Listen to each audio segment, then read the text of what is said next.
peoples? What's up? My name is Jason and I'm from the Shelf Stories YouTube channel. And I'm on the Dice Tower today to review Genotype, a Mendelian genetics game. This is the latest from Genius Games. And as you can see from my shelf, I have other Genius games over there. I got Periodic and Subatomic and Covalent. This one is the latest worker placement style game. Based on the work of Gregor Mendel in the 1800s, the father of genetic theorizing. So I am not a scientific person at all, but I really enjoy being in this world and kind of learning by osmosis in its real games. These are real solid modern mechanisms. I'll be happy to show you how Genotype moves the ball forward there. Tell you what I think. Without further ado, let's go to the videotape. So the first thing I'll show you before I do anything, these are actually upgraded components that I'm showing you. These are normally wood little cylinders instead of the nice beads. These don't have the stickers in the regular version. These would be cardboard instead of plastic. I'll show you what these are in just a second, but I did want to note that I wanted to show you the increased components to kind of show you exactly what this game is capable of in terms of a table presence. Okay. So this is the main player area. This is your gardening journal. And this is the beating heart of the game right here. If you understand how this works, then you're going to understand a good chunk of what you need in order to be successful here. These are the plant cards, and they indicate genetic material that you're going to be acquiring over the course of a round in order to be able to fulfill it or validate it, cover all these 4 spots, score the points, and then be able to put it into your score pile. You're going to start the game with 2, one in your hand and one on that is planted. They range from this one, which is a little bit harder to fulfill, to these nice ones, easy ones, and all sorts of ones between. And I'll show you the tools in just a second. So as long as you understand this, you understand the game. So let me go ahead and show you how you actually acquire the material in order to start validating these plants. So I showed you the plants. This is how you're going to acquire the genetic material in order to cultivate those plants and make them happen. During the game's second phase, not the first phase, just keep that in mind. 3 phases in the game, so I'm actually demonstrating the second phase right here. You're going to roll these, and you're going to assign them. So then I'll go over what these mutations do in just a second. But I wanted to illustrate this, which is the Punnett square. What the Punnett square does is going to determine how the kind of genetic material you get when you do that roll. So then if you want that dominant gene is not that likely. If you want a purely recessive gene, also kind of not that likely. If you want that mixed gene, the heterozygous gene, it's a little bit more likely. So now I'm going to set that up here and set that up here. What you are going to be doing in the worker placement phase of the game, which is that first phase, is you are going to manipulate this Punnett square in order to get what you want. So going back to my card over here, I'm going to try to set up the board so that I can get these the genetic material I want. It's actually a really hard card. But the green is easier, because it's a mixed rate, which is a little bit more likely on the dice. But let's say I wanted to go for this seed over there, which is a recessive R, then I would want to manipulate this Punnett square in order to make that happen. So this is double-sided, and if I wanted to emphasize dominant ones, I'd do this one.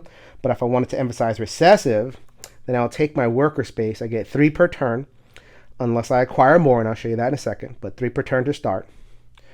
I would place that right there, and I would put the recessive flag right there. So now I'm a little bit more likely on a 2 and a 4. When I roll that, then it would go into the recessive genes, gives me a little bit more to play with. When you go to a space first, you can claim a coin. These are precious. Money's a little bit tight in the game. So let's say I went here first, I would acquire the coin. I could also acquire it by going to this space, which is the first shift, which during the draft phase, which is that second phase of the round, I'd be able to draft first. If you don't go there, it normally just kind of goes in player order.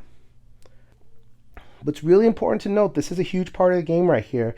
People can go there, they can change stuff, they can kind of see what you're going for, and then go there and mess with your genetic material, depending if it's a low or high player count game.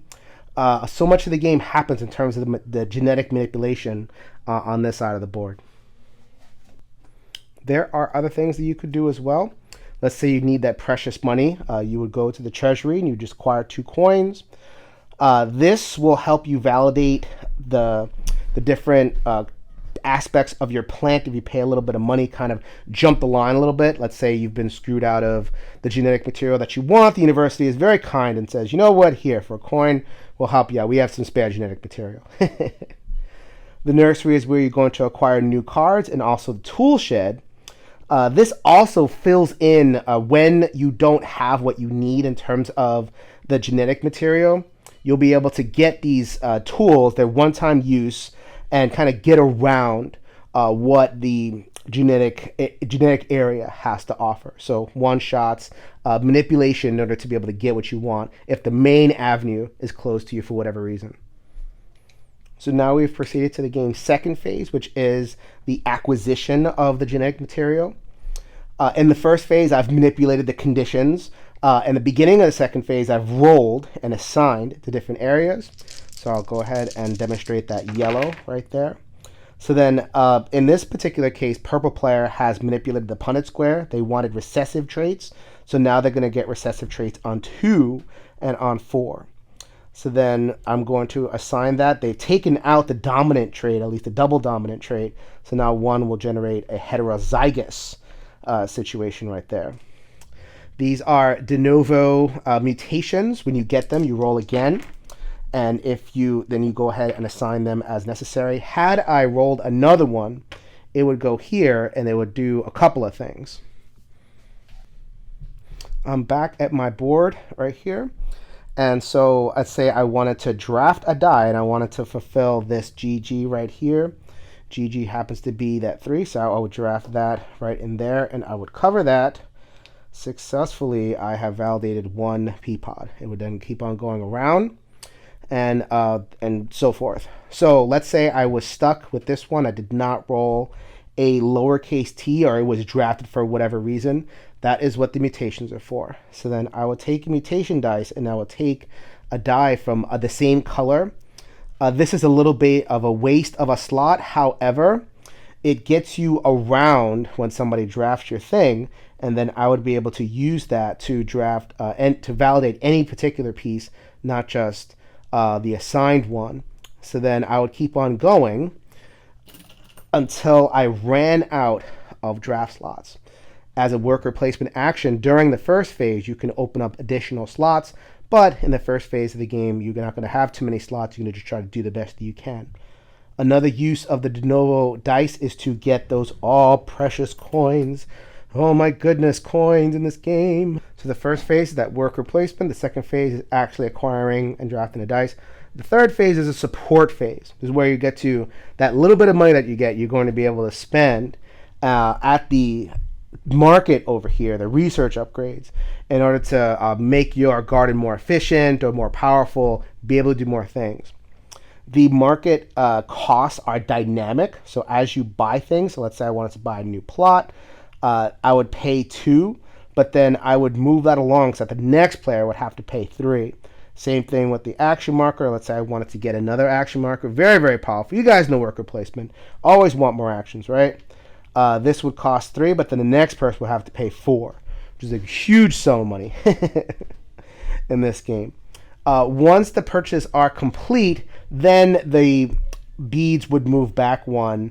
So, if there's a place that wasn't purchased, let's say no one had bought an extra dice slot, then it would move back to 1. Then the next player in the next round would be able to buy something at a little bit of a discount.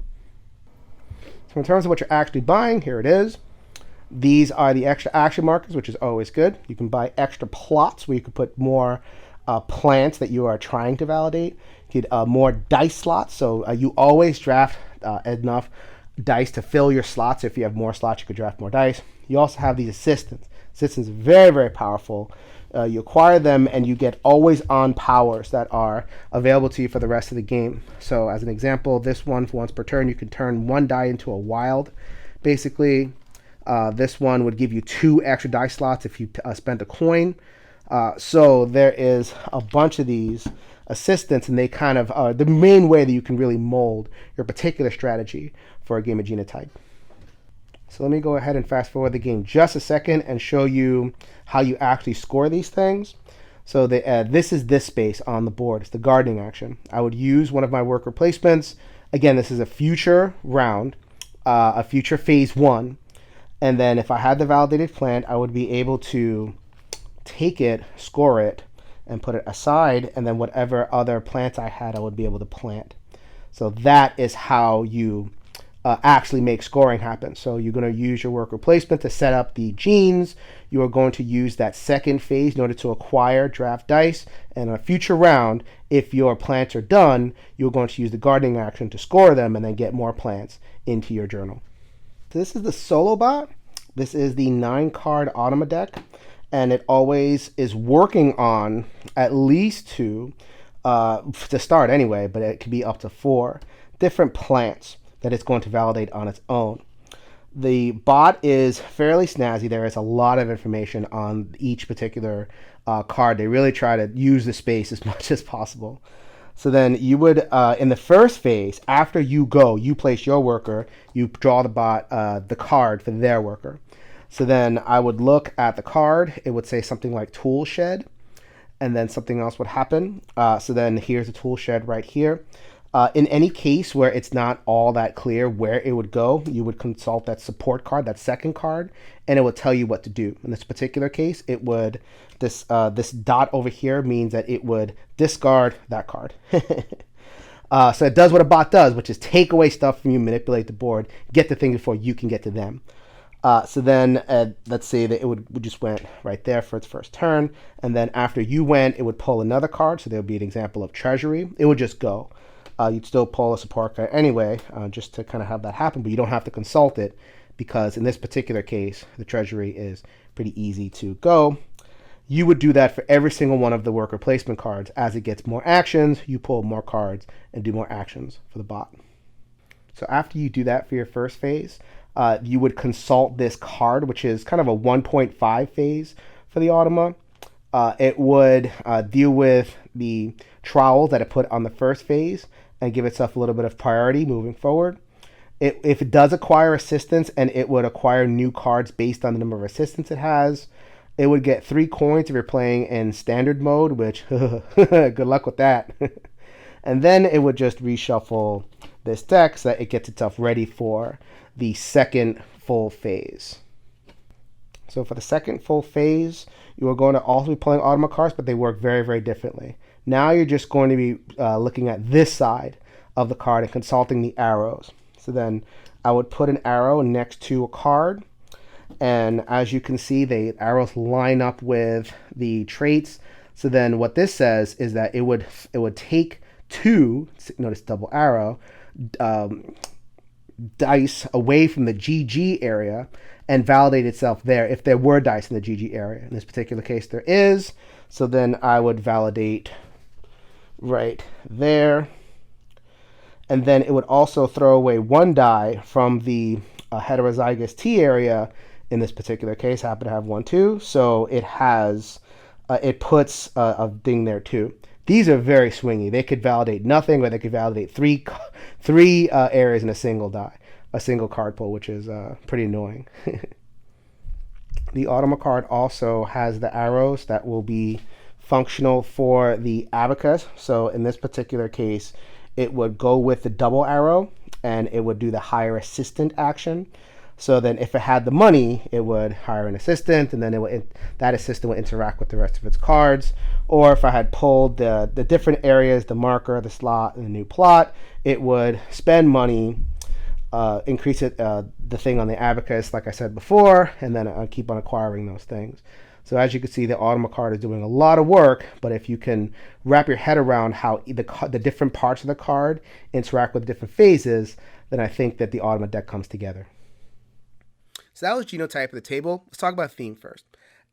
Genius Games, they only put out 1 or 2 games a year, but every time they do, you could just see it over the progress of what they've been doing over the course of their games. It just gets more and more involved. The themes get wrapped up more and more in what they're doing. Worker placement was very well chosen as a mechanism to carry forward the theme of genetic manipulation and growing your different flowers.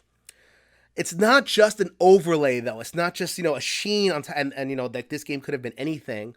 Um, I think there's the sense of cultivation comes out in the mechanisms. That area which is basically half the board, where you're manipulating the Punnett squares and you're putting in the dice, and you're looking at your flowers and you're trying to arrange your flowers so that you need a certain type of genetic material, and then you can go to the Punnett squares and manipulate that. The literal cultivation of your tableau is wonderful.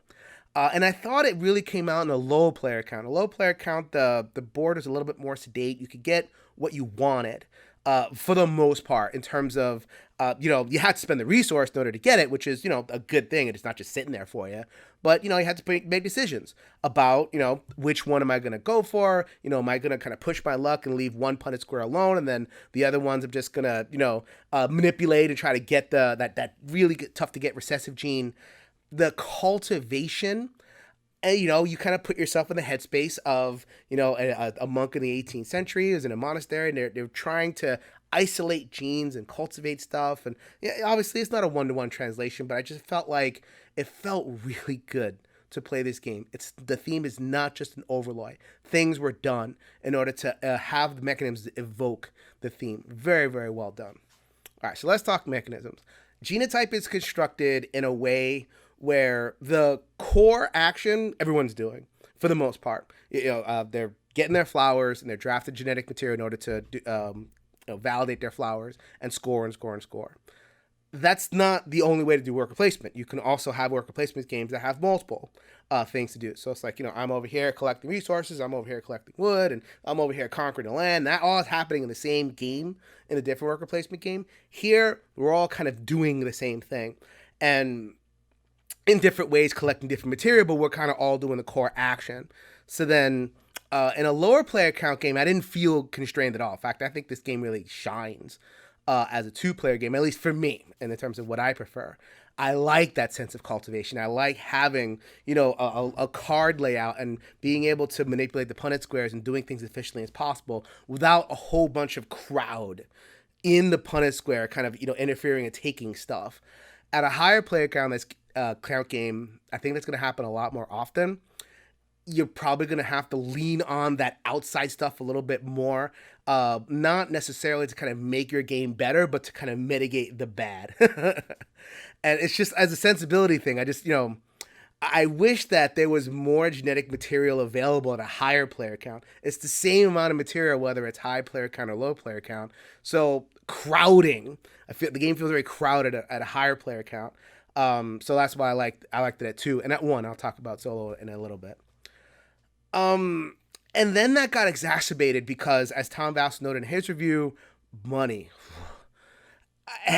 Ultimately, I think people are going to be, if there's a frustration in the game, it's going to be about the game's money. Not just because there's not a lot available. And that could be cool. That could be fun. There's a lot of games that kind of keep the money tight. I think in Genotype, what ends up happening is that you have so little money, you can't really buy a lot. You can't really differentiate yourself from other players. You get like one research card, or you get one extra plot. Are you doing really different things within the game against your competitor?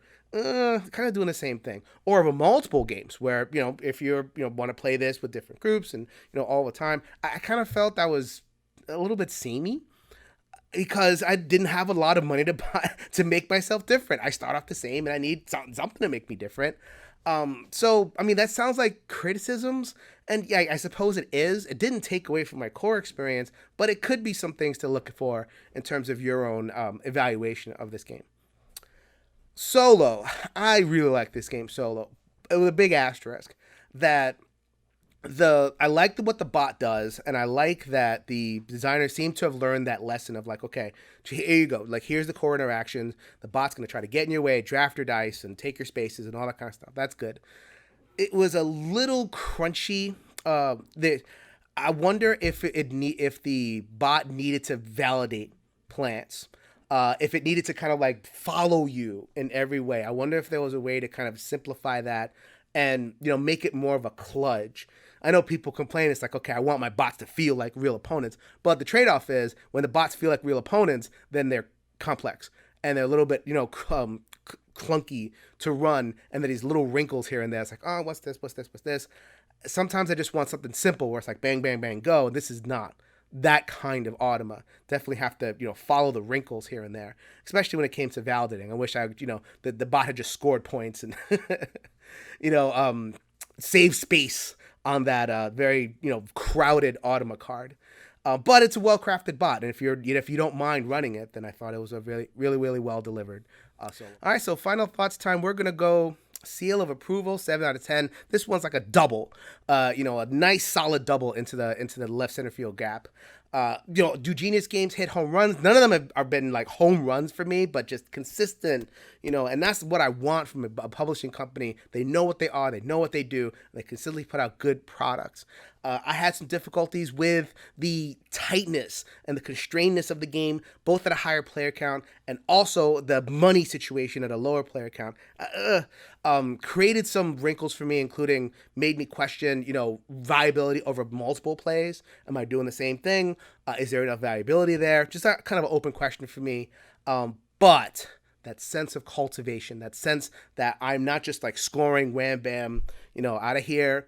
I am earning it. I am, I have to, fill in the card and carefully craft the materials that are in the public space to get the stuff. That was all really, really cool. Genotype is welcome in my collection with all the other games that I have so far. I'm looking forward to more from Genius Games. If you like my content, please visit me, Jason Perez, at my channel, Shelf Stories. Shelf Stories is my channel where I engage in above-the-table conversations, lots of different conversations, lots of different chats with people around the gaming universe about culture and mental health and history, anything that, a very humanistic channel, anything that humans are talking about is welcome for me on my channel as well. This is Jason reminding you, if you could change your mind, you could change the world. So until next time, later everybody.